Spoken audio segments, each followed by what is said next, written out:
ठाकरेंच्या शिवसेनेकडून मतासाठी आता मुस्लिम धर्मियांचं लांगुल चालन सुरू असल्याचं नवनाथ बन यांनी म्हटलंय।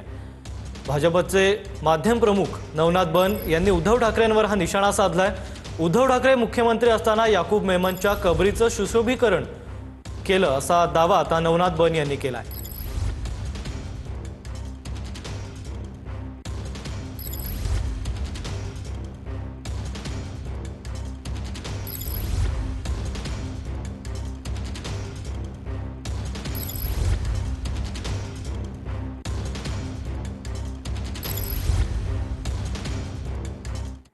उभाटा गट मतांसाठी मुस्लिम धर्मियांचं लांगुल चालन करताना पुन्हा एकदा दिसतंय।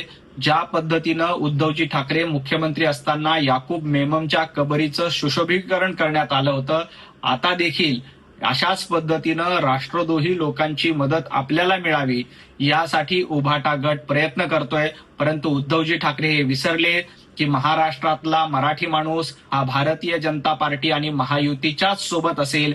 राष्ट्रभक्त आणि मराठी मुस्लिम देखील भारतीय जनता पार्टीच्याच सोबत असतील।